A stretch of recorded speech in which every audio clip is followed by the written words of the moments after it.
Friends, मैं सुनील आपका आपके यूट्यूब चैनल पर स्वागत करता हूं। फ्रेंड्स, हमने पिछले वीडियोज में कॉम्बिनेशन ऑफ रेजिस्टेंसेस से रिलेटेड सारे न्यूमेरिकल प्रॉब्लम कर लिए। अब आइए यहाँ पे एक छोटा सा टॉपिक देखते हैं, disadvantage of series combination and advantage of parallel combination. आइए बोर्ड पे लिखा हुआ है, हम इसको देख लेते हैं। बहुत छोटा सा टॉपिक है, डिसएडवांटेज ऑफ सीरीज कॉम्बिनेशन। इस तरफ है, इधर जो है एडवांटेज ऑफ पैरेलल कॉम्बिनेशन। ठीक है, तो भाई अब आपको पता होगा सीरीज कॉम्बिनेशन क्या होता है। भाई ये है सीरीज कॉम्बिनेशन। हमारे यहाँ पे अप्लायंसेज, दो ही अप्लायंस यहाँ पे हमने यहाँ पे ऐड किया हुआ है। अप्लायंस मतलब डिवाइस। ये R1 है, ये R2 जिसका रेजिस्टेंस है। यहाँ पे 20 वोल्ट की बैटरी अप्लाई किया हमने। चलिए, तो यहाँ पे क्या है भाई, यहाँ पे वन अप्लायंस, यदि किसी कारण से if one appliance stop working, भाई किसी कारण से मान लीजिए यह अप्लायंस, ये बल्ब है, ये फैन है, ठीक है, आपने सीरीज में कंबाइन कर दिया है, यह वर्क करना स्टॉप कर दे, मतलब यहाँ से वायर इसका टूट गया, बल्ब में जो वायर और फिलामेंट लगा होता है टूट गया, तो भाई अब करंट आगे फ्लो करना बंद कर दिया, राइट है। सर्किट क्या हो गई, ब्रेक हो जाएगी। Then all other appliances also stop working. तो पहला इसका डिसएडवांटेज एडवांटेज समझ में आया, डिसएडवांटेज इसका समझ में आया। भाई अगर किसी कारण से due to some defect if any one appliance stop working, तो circuit become break and therefore all other appliances also stop working. समझाया, क्लियर हुआ। सेकंड देखते हैं, सेकंड में क्या है कि भाई यहां पे आप स्विच तो यहीं पे लगाओगे, हमने यहाँ पे स्विच लगा दिया, तो all appliances have only one switch, केवल एक ही स्विच पे सारे ऑपरेट होंगे। यानी अगर आप इनको क्लोज करते हो तो सारे के सारे एक साथ वर्क करेंगे, और अगर ऑफ करते हो तो सारे सारे एक साथ ऑफ होंगे। आप इनको अकेले ना ऑफ कर सकते हो, ना अकेले ऑन कर सकते हो। तो all appliances have only one switch due to which we can not turn on और टर्न ऑफ सेपरेटली। ये इसका डिसएडवांटेज है। लेकिन भाई शादी ब्याह में देखे होंगे, कोई फंक्शन है उस समय देखे होंगे कि आपके घर में छोटी छोटी बत्तियां लगी होती है, ठीक है, दीपावली पे भी देखे होंगे, तो वो क्या होता है, वो सीरीज में होता है, ठीक है ना, वो सीरीज में वर्क करता है, राइट है। यहाँ पे घरों में पता चले सारे सीरीज में आप कनेक्ट कर दें तो एक ही स्विच से सबको ऑफ करें, सबको ऑन करने, पता चले कि आपको जहाँ पे वर्क करना है वहां पे जा रहे हैं, स्विच ऑन किया, पूरे घर की बत्ती जल गई, तो ये डिसएडवांटेज हुआ, राइट है। तीसरा क्या कह रहा भाई, सिंस ये सीरीज कॉम्बिनेशन में आपको मैं पढ़ाते वक्त फॉर्मूला बताते वक्त बताया था कि each appliance have different voltage. भाई हर एक अप्लायंस का, क्योंकि रेजिस्टेंस अलग अलग होता है, रेजिस्टेंस के अनुसार वोल्टेज क्या करता है, लेता है। तो all appliances do not get same voltage, जितना यहाँ पे वोल्टेज दिया गया उतना वोल्टेज सभी को मिल नहीं पा रहा है, ठीक है, hence do not work properly. इस कारण से अच्छी तरीके से वर्क नहीं कर पाते। और लास्ट इसका डिसएडवांटेज देखें भाई, पैरेलल कॉम्बिनेशन में क्या होता फॉर्मूला, R1 प्लस R2, बस दो ही लेते हैं, ये है कि resultant resistance in series combination, sorry series combination का रिजल्टेंट रेजिस्टेंस क्या होता है, बिकम या इंक्रीजेज।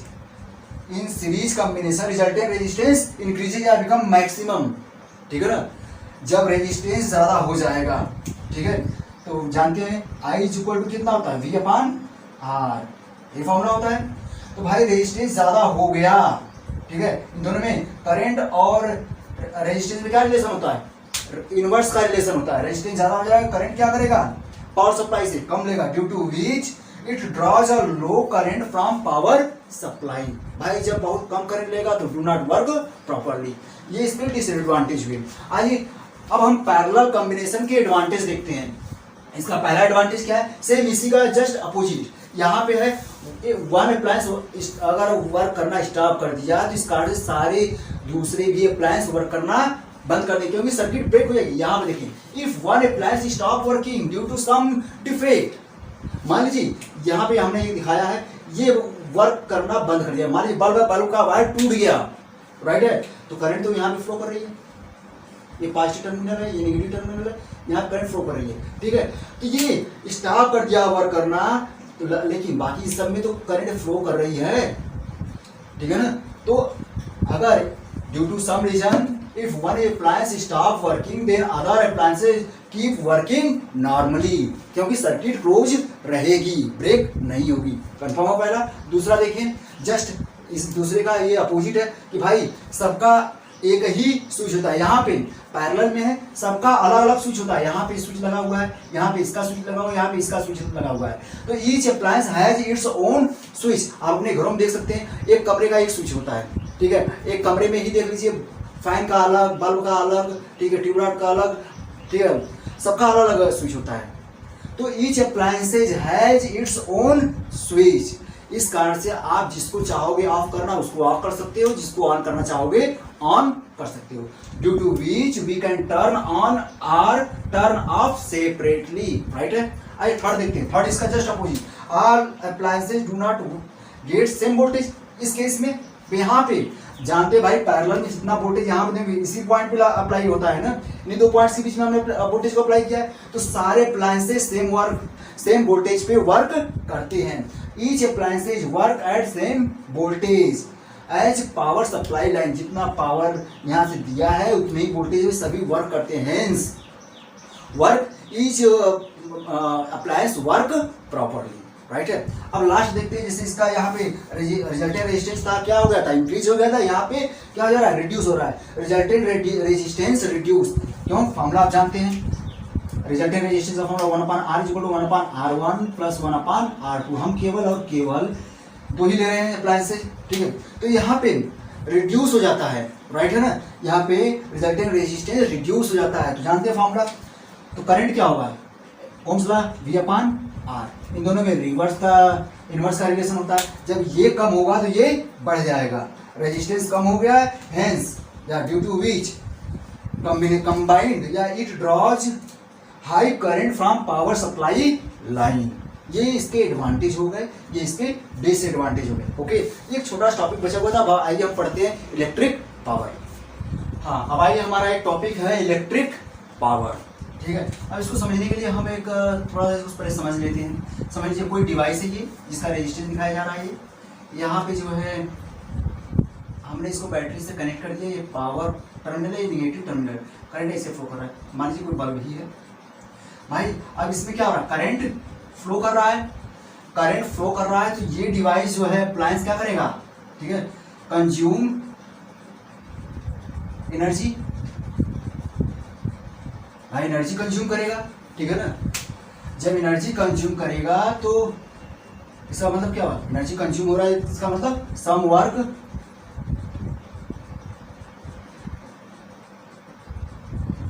हैज बीन डन, कुछ वर्क किया जाएगा तभी नहीं एनर्जी कंज्यूम होगा। भाई एनर्जी कंज्यूम हो रही है, इसका मतलब वर्क हो रहा है, ठीक है। इसके बारे में मैंने पहले ही बता दिया आपको। तो यही भाई होता है the rate at which work is done, या रेट ऑफ डूइंग वर्क, कि किस रेट से ये वर्क हो रहा है, इसी को हम क्या कहते हैं, इसी को हम कहते हैं electric power. Rate of doing work is called electric power. Electric power को हम किससे डिनोट करते हैं, कैपिटल P से, यानी पावर इज इक्वल टू, मैंने आपको बताया था रेट का मतलब होता है टाइम, 1/टाइम, ठीक है ना। वर्क डन ऊपर होगा, ठीक है ना। ये फॉर्मूला आप याद रखिएगा, कहां से आया, डिफिनेशन से आया है, ठीक है। The rate of doing work is called electric power. Electric power को कैपिटल P से डिनोट करते हैं, वर्क को W से, टाइम को T से, राइट है भाई। अब आपको पता है जब वर्क डन होगा तो एनर्जी कंज्यूम होगी या एनर्जी रिलीज होगी। तो यहां पे आप लिख सकते हैं क्या, एनर्जी कंज्यूम अपॉन टाइम, ठीक है। ये भी इसका फॉर्मूला होगा, हम लिख लेते हैं एनर्जी कंज्यूम के लिए E/T। तो यहां से इसका डेफिनेशन क्या हो जाएगा, आपका डेफिनेशन 1 एक लाइन में तो बन गया एक डिफिनेशन क्या, rate of doing work is called electric power, या यहां से डिफिनेशन दे सकते हैं क्या, the rate at which work is done oblique मतलब आर, इसके जगह पे वो लिख सकते हैं क्या, ये वाला, energy is consumed is called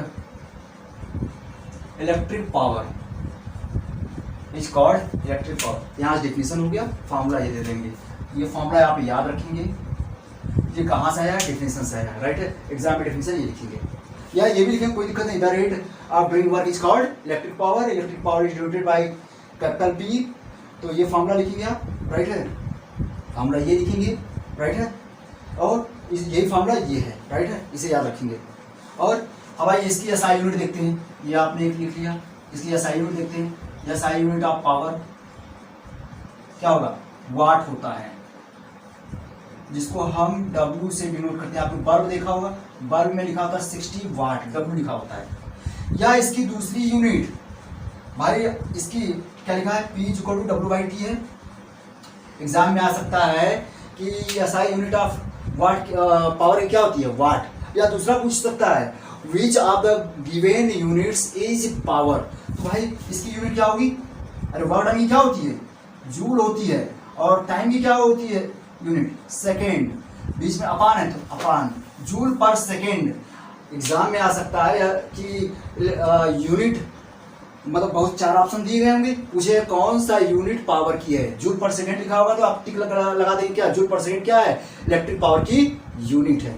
अब क्वेश्चन उठता है भाई ये क्वेश्चन की डिफाइन 1 वाट, तो आइए हम उसे डिफाइन करते हैं, यहाँ पे क्लियर है ना। भाई नेक्स्ट देखते हैं, डिफाइन 1 वाट, तो जानते हैं P = W/T या E/W/T, एनर्जी कंज्यूम। आइए इफ भाई से भी 1 कर लें, से भी 1 कर लें, ठीक है, 1 जूल 1 सेकेंड, जो यहाँ पे मिलेगा क्या होगा 1 watt. If W = work done = 1 joule, ठीक है ना, T = 1 सेकेंड ले लें, तब P = कितना होगा, इसकी वैल्यू 1, इसकी वैल्यू 1, टोटल 1, और इसकी यूनिट क्या होती है, वाट। तो डिफिनेशन क्या देंगे, बस यहीं से देख करके, if work is done at the rate of 1 joule per second, then electric power will be 1 watt. क्या लिखेंगे, if work is done at the rate of 1 joule per second, then electric power will be 1 watt, right है, definition clear है, right. अब आइए अब हम कुछ formula drive करते हैं, क्लियर है। अब ये प्रूफ करने के लिए आ जाए, प्रूफ दैट P = V/I, ये फार्मूला याद करना होगा, ठीक है ना। तो इसको कैसे प्रूफ करेंगे, तो अभी आपके पास पता है formula, P power = work done upon time, ये पता है, आपने इक्वेशन फर्स्ट ले लिया, राइट है, क्लियर है। अब आइए सपोज कोई अप्लायंस है, बल्ब ही है ये, ठीक है, ओके। अब इससे वोल्टेज आपने अप्लाई कर दिया, V वोल्ट की बैटरी से आपने इसको कनेक्ट कर दिया, V वोल्ट की बैटरी से आपने इसको कनेक्ट कर दिया, और इसमें करंट कितना फ्लो कर रहा है, I, ठीक है। अब ये करंट मान लीजिए, if I ampere current is flowing for time t under potential difference V, ठीक है। देन आप जानते हैं पोटेंशियल डिफरेंस टाइम में, ठीक है ना, और चार्ज में क्या रिलेशन होता है, if amount of charge is Q,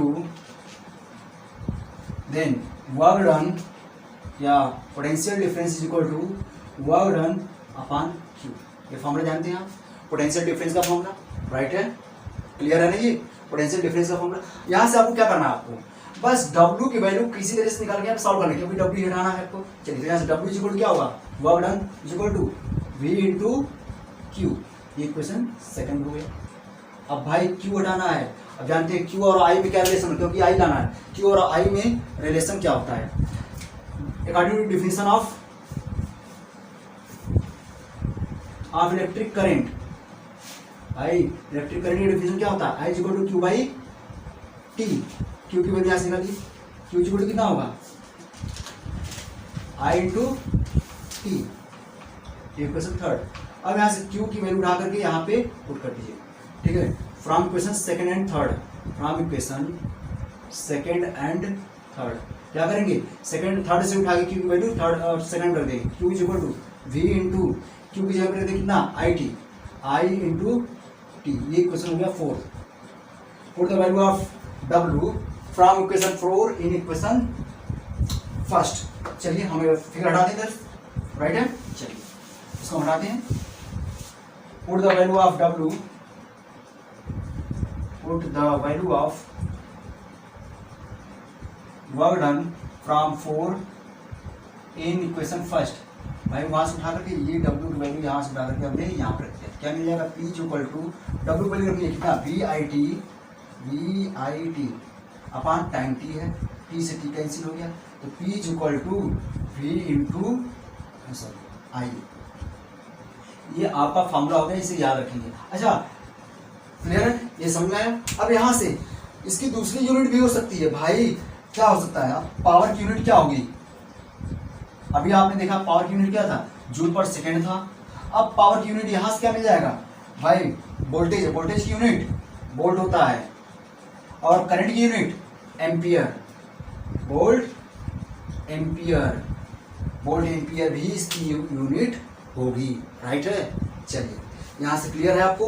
अब यहाँ से अगर आ जाए कि डिफाइंड 1 वाट, इसकी यूनिट वाट ही होगी, 1 वाट। अगर वोल्टेज 1 वोल्ट अप्लाई कर रहे हैं, 1 वोल्ट की बैटरी या सेल अप्लाई कर रहे हैं और करंट जो है 1 एम्पियर फ्लो करे, ठीक है ना, तब कहेंगे पावर कितना होगा, 1 वाट। क्लियर है, डिफाइन कर सकते हैं। अब आइए एक रिलेशन तो आपने ये देखा, ठीक है, यहाँ से देखिए तो आपने एक रिलेशन ये देखा, फॉर्मूला ये क्लियर है इतना। आइए हम देखते हैं, इसमें 2 रिलेशन और मिलेंगे, कैसे मिलेंगे, आप जो है ओम्स लॉ को अप्लाई करके कर सकते हैं। हमने इंट्रोडक्शन क्लास में पूरा वहाँ समझा दिया था। आइए हमारा दूसरा होगा फॉर्मूला क्या, to show that P is equal to, जानते हैं ओम्स लॉ क्या होता है, V equal to I into R, और V की जगह पे I रखते तो I स्क्वायर R, ये अब इसे दिखाना है तो क्या करेंगे भाई, अब जानते हैं आप इसको सॉल्व करने के लिए वी नो, यही फॉर्मूला मेन हो जाएगा, that P is equal to V into I। अब इससे इक्वेशन फर्स्ट ले लीजिए, using Ohm's law. Ohm's law क्या कहता है, V is equal to I into R, ठीक है ना, ये क्वेश्चन सेकंड है। तो भाई एक बार क्या करना आपको, यहाँ से V की वैल्यू हटाना है इस फॉर्मूले में, एक बार I की वैल्यू हटाएंगे तो 2 नए फॉर्मूले मिल जाएंगे। चलिए जब यहाँ से V की वैल्यू उठा करके यहाँ पर रख दें, तो from equation first and second क्या करना भाई, सेकंड से V की वैल्यू रखेंगे तो P इक्वल टू क्या हो जाएगा, V की जगह कितना रखेंगे, IR, I into R, already I है ही, कितना हो जाएगा, P equal to I square R, ये इसका एक और फार्मूला हो जाएगा, I स्क्वायर R। अच्छा यहाँ से भी आपका एक यूनिट मिल जाएगा, क्या, इसकी पावर की यूनिट, अरे करंट की यूनिट क्या होती है, एम्पियर स्क्वायर, एम्पियर स्क्वायर, ठीक है, और रेजिस्टेंस की ओम होता है, इसकी एसआई एक सॉरी इसकी यूनिट एक और मिल जाएगी, एम्पियर स्क्वायर ओम, राइट है। ये हमारा सेकंड रिलेशन हुआ, इसे आप याद रखेंगे। अब आइए थर्ड रिलेशन में, अपने हमने V हटाया, अब I हटाएंगे, ठीक है ना।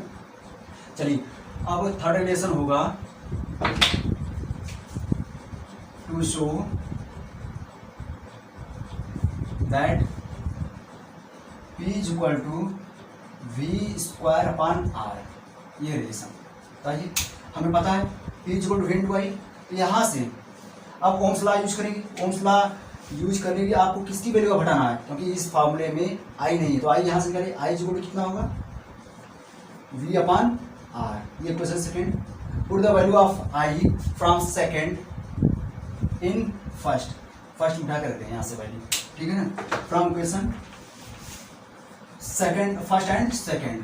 तो यहाँ से आई की वैल्यू रखनी, तो P इक्वल टू V तो ऑलरेडी है ही, आई की वैल्यू रखना है V अपॉन R, मल्टीप्लाई करेंगे तो P equal to V square upon R, ठीक है। ये फार्मूला मिल गया जो कि लिखा हुआ है। अब यहाँ से भी पावर की यूनिट मिल जाएगी क्या, वोल्ट की यूनिट क्या होती है, वोल्टेज की यूनिट वोल्ट होती है, वोल्ट का स्क्वायर अपॉन ओम, वोल्ट का V स्क्वायर अपॉन ओम, ये भी इसकी यूनिट होगी, ठीक है।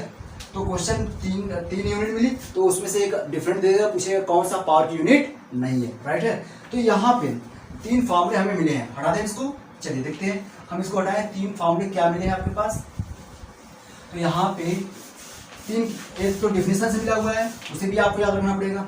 P इक्वल टू क्या था, W/T, वर्क डन, जितना वर्क डन होगा उतनी ही एनर्जी कंज्यूम होगी। पहला फॉर्मूला ये था पावर का, इसे याद रखेंगे। दूसरा फॉर्मूला हमने ड्राइव किया क्या, P equal to V into I, right है, इसे आपको याद रखना होगा, वेरी इंपॉर्टेंट। तीसरा फॉर्मूला क्या था, P equal to I square R। तो पूछे कौन सा रिलेशन जो है, एक क्वेश्चन ऐसे भी आ सकता है आपको। एक और फॉर्मूला है हमारे पास, P equal to V square upon R। ये चार फार्मूले हैं, हमने अभी सारे डिराइव किया है, राइट। ये चारों फार्मूला आपको याद रखना होगा।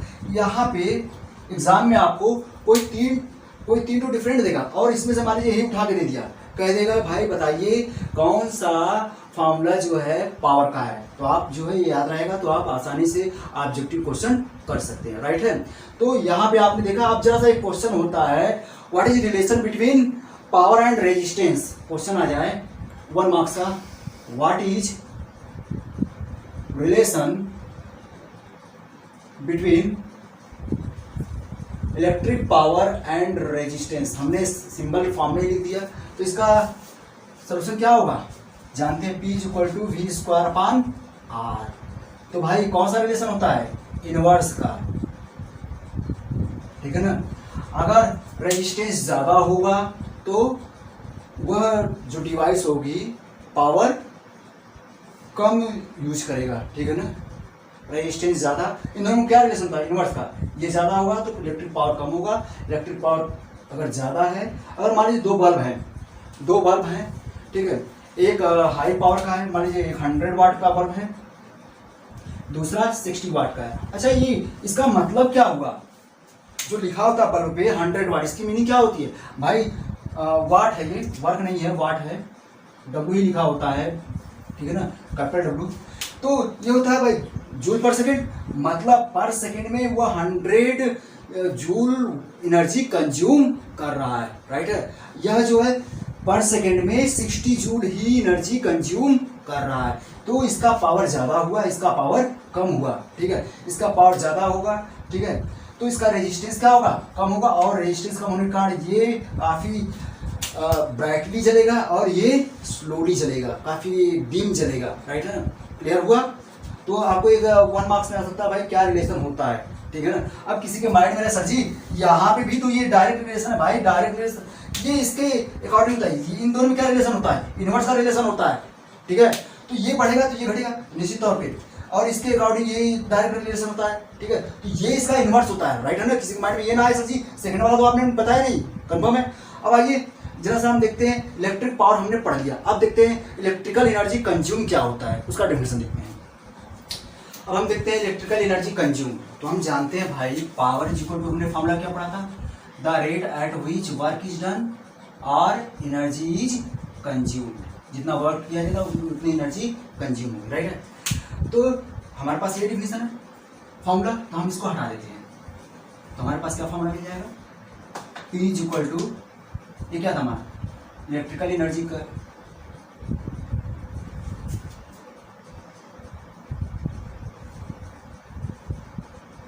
इलेक्ट्रिकल एनर्जी कंज्यूम अपॉन, ये था पावर, इलेक्ट्रिक पावर, हमारा ये था। अब हम क्रॉस मल्टीप्लिकेशन करें, ये डिनोमिनेटर में 1 है, तो क्या मिल जाएगा, इलेक्ट्रिकल एनर्जी कंज्यूम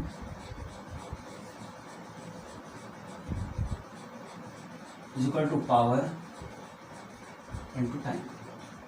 ठीक है, तो आपको डिफाइन करना है इलेक्ट्रिकल एनर्जी कंज्यूम। भाई पावर क्या है? Power rating on the device, जो डिवाइस होती है उस पर जो पावर रेट किया गया, जो लिखा गया था वो वैल्यू, और ये टाइम मतलब time for which this device is use, जितने समय तक ये यूज किया जाता है वो टाइम। ठीक है ना, ये प्रोडक्ट है। तो यहां से इलेक्ट्रिकल एनर्जी कंज्यूम का डिफिनेशन क्या हो जाएगा? Electrical energy consumed by any appliance is defined as या is equal to the product of power rating and the time for which it is used. Definition clear हुआ? लिख दें हम इसको, चलिए लिखते हैं। Electrical energy consumed by any appliance या डिवाइस is equal to या defined as the power rating, the product of, the product of power rating and the time for which it is used। Right है, जिस समय तक ये use किया जाता है। तो फॉर्मूला इसका क्या होगा? E is equal to P into T.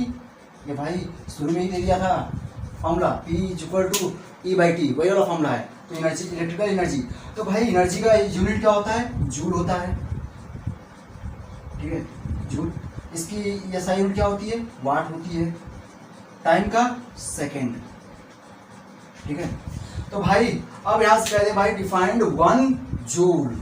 ठीक है, 1 जूल को डिफाइन करिए। अगर कोई अप्लायंस है उसकी पावर रेटिंग कितना हो जाए? 1 वाट हो जाए और वह 1 सेकेंड तक वर्क करे तो वह कितना एनर्जी कंज्यूम करेगा? 1 जूल। तो क्वेश्चन 2 आ सकता है। और दूसरा किलो वाट आवर, इसकी दूसरी यूनिट होगी, क्योंकि ये वाट है, इससे बड़ी यूनिट किलोवाट, और टाइम की बड़ी यूनिट आवर, किलोवाट आवर। तो किलोवाट आवर मल्टीप्लाई करेंगे तो दूसरी यूनिट हो जाएगी किलोवाट आवर, जिसे हम सिंपली भाषा में आप लोग सुनते होंगे, आपके यहाँ इलेक्ट्रिकल वाले आते होंगे, इलेक्ट्रिकल डिपार्टमेंट से कहते हैं भाई कितनी यूनिट की बिजली आपने कंज्यूम किया है, कहते होंगे 4 यूनिट, 5 यूनिट, 200 यूनिट, कुछ भी कहते हैं, यूनिट नाम लेते हैं। वही यूनिट क्या होती है? Kilowatt hour. राइट है, तो यहाँ पे हम डिफाइन करते हैं 1 जूल या 1 किलोवाट आवर में क्या डिफिनेशन होता है, उन दोनों में क्या रिलेशन होता है। आइए हम देखते हैं इसको। यहाँ पे 2 क्वेश्चन है, डिफाइंड 1 वाट आवर, दूसरा है डिफाइंड 1 किलोवाट आवर। तो आप जानते हैं भाई P इज इक्वल टू कितना होता है? W/D या E by T, energy consume. तो यहाँ से E इज इक्वल टू कितना होगा? क्रॉस मल्टीप्लिकेशन करके P इंटू टी। अगर ये वाट हो, क्योंकि वाट, और ये टाइम हम आवर में ले लें तो इसकी यूनिट क्या हो जाएगी? Watt hour. तो अब हम देखें, if P is equal to 1 watt ले लें and time is equal to 1 hour, ठीक है ना, 1 आवर, देन इसी में रखें ये 1 ये 1, E इज इक्वल टू कितना हो जाएगा? 1 वाट आवर। राइट है, तो 1 वाट आवर क्या है? ये भाई E है, ये मतलब इलेक्ट्रिकल एनर्जी कंज्यूम। तो 1 watt hour is that amount of electrical energy consumed when any appliance of power rating 1 watt is used for 1 hour। यहाँ से डिफिनेशन हो जाएगा क्या? 1 watt hour is that amount of electrical energy consumed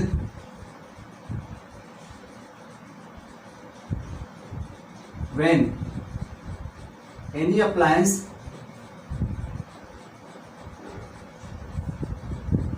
of power rating 1 watt is used for 1 hour। यहीं से ये definition याद करने की जरूरत नहीं है, आपको ये पता होना चाहिए, तुरंत कर लेंगे। 1 वाट आवर क्या है, electrical energy consumed. 1 watt hour is that amount of electrical energy consumed when any device of 1 watt या any device having power rating 1 watt is used for 1 hour, right है। तो यह इसका यूनिट हुआ, right है। अब हम इसको डिफाइन करते हैं, तो यहीं पे यही फॉर्मूला यहाँ पे भी होगा, E is equal to P into T. अगर P जो है 1 किलोवाट आवर हो जाए, 1 किलोवाट ले लें, और टाइम जो है 1 आवर ले लें, ठीक है ना, तो E की वैल्यू क्या हो जाएगी, E इज इक्वल टू, अरे भाई ये 1 ये भी 1 तो 1 ही होगा, लेकिन ये क्या किलोवाट है और ये आवर, तो भाई किलोवाट आवर ये भी, अब इसका डिफिनेशन क्या होगा, तो 1 kilowatt hour is that amount of electrical energy consumed by any appliance आप पावर रेटिंग, अब यहाँ पावर रेटिंग बस चेंज होगा कितना, आप power rating 1 kilowatt, power rating 1 kilowatt is used for time 1 hour, right है। तो इसको डिफाइन कर लेंगे, क्लियर है। ये हमारा डिफिनेशन 1 वाट और 1 वाट आवर का डिफिनेशन देखा हमने, 1 किलो वाट आवर का डिफिनेशन देख लिया। अब आइए जरा देखते हैं relation between joule and kilo watt hour में क्या रिलेशन होता है, राइट है। अब हम देखते हैं relation between joule and kilo watt hour, kilo watt hour और जूल में क्या रिलेशन होता है। ये बड़ी यूनिट है, ये छोटी यूनिट है, दोनों यूनिट किसकी है, एनर्जी कंज्यूम्ड की है। तो लिखेंगे 1 किलो वाट आवर की मीनिंग क्या होती है, एनी डिवाइस, अभी हमने पढ़ा था, कोई डिवाइस 1 किलो वाट की पावर रेटिंग है, 1 आवर तक यूज करती है, तो हम उसे कहते हैं 1 किलो वाट आवर। तो हम लिख सकते हैं क्या, 1 किलो वाट आवर की कोई डिवाइस, ठीक है, यूज फॉर 1 आवर तक, ठीक है ना, यूज किया जाए, राइट है। मतलब अरे जानते हैं आप फॉर्मूला क्या होता है, E is equal to P into T, ठीक है, ये टाइम है और ये क्या है, पावर है, इन दोनों के बीच में कौन सा साइन है, मल्टीप्लाई का। चलिए 1 किलो वाट में कितने वाट होते हैं, 1000 वाट होता है, 1 किलो वाट में कितने वाट, 1000 वाट। यहाँ पे मल्टीप्लाई करेंगे क्यों, इसी फॉर्मूले से। 1 आवर में कितने सेकंड होते हैं, 3600 सेकंड होते हैं, कंफर्म है ये। चलिए अब आपको पता है P इज इक्वल टू क्या होगा इस फॉर्मूले से, E बाई टी। तो भाई ये तो वाट है, लेकिन वाट की जगह हम क्या लिख सकते हैं, जूल पर सेकेंड। तो 1000 में हम क्या लिख सकते हैं, 10 पावर 3, वाट की जगह पे दूसरी unit joule per second, joule के लिए ये, सेकेंड के लिए नीचे, ठीक है, इनटू।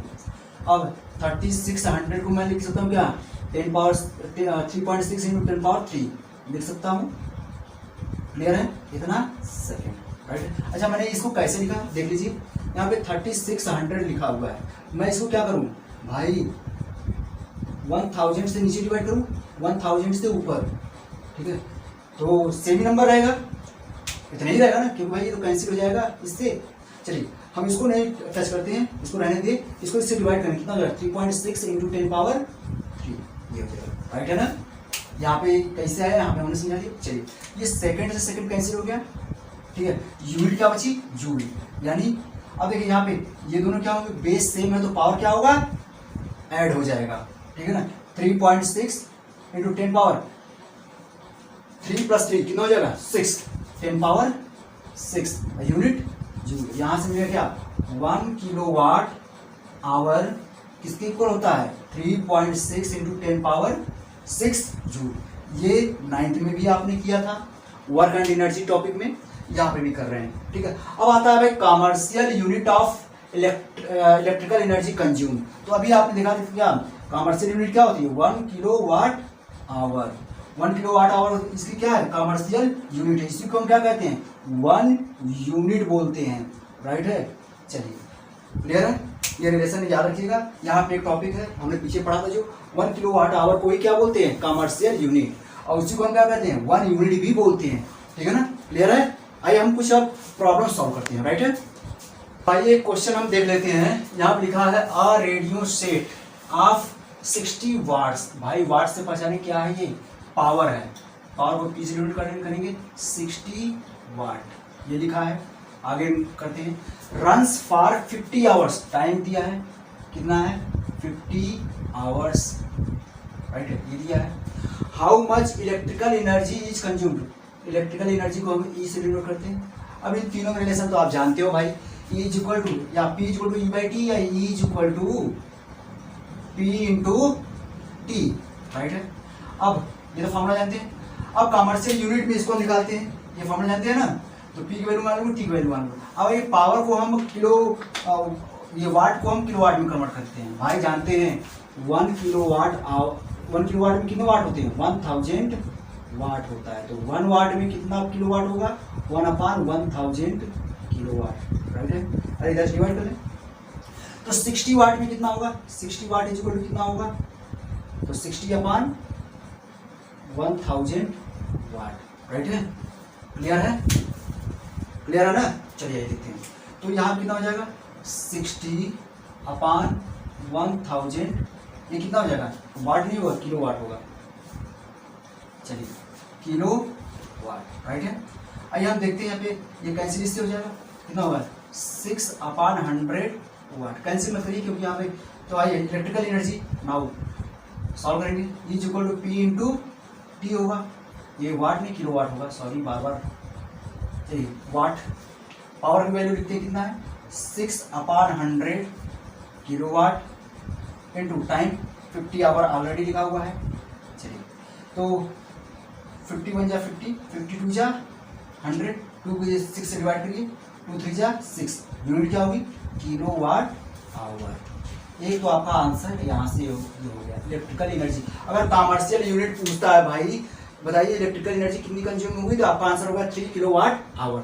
अगर कहता भाई इसको जूल में बताइए, हटा दें इसको जूल में बताइए, इलेक्ट्रिकल एनर्जी को जूल में बताइए, तो जानते हैं क्या, सिंस 1 किलोवाट आवर और में कितना जूल होता है 3.6 इंटू 10⁻6 जूल, ठीक है। 1 किलोवाट आवर में कितना जूल, तो 3 किलोवाट आवर में, इसलिए 3 किलोवाट आवर में कितना जूल होगा, ठीक है। 3 इंटू 3 से इसमें मल्टीप्लाई कर दें, 3 इंटू 3.6 इंटू 10⁻6 जूल, यानी मल्टीप्लाई करेंगे 3 6 जा 18, 3 जा 9 1 10, बाकी सब तो वैसे ही रहेगा 10⁻6 जूल, ये आपका आंसर ये भी हो जाएगा, राइट है। तो फ्रेंड्स एग्जाम में जूल में भी आएगा तो आप यहाँ से ये रिलेशन अप्लाई करके कर लेंगे, और नहीं तो आप यहीं पे कमर्शियल यूनिट किलोवाट आवर में 3 किलोवाट आवर में आंसर लाके छोड़ देंगे। तो इस वीडियो हमने पूरा इलेक्ट्रिक पावर से रिलेटेड कुछ डिफिनेशन और कुछ फार्मूले पढ़े हैं, ठीक है। अब जो नेक्स्ट वीडियो हमारा बनेगा इसी टॉपिक से रिलेटेड न्यूमेरिकल प्रॉब्लम्स होंगे, ओके। Thank you.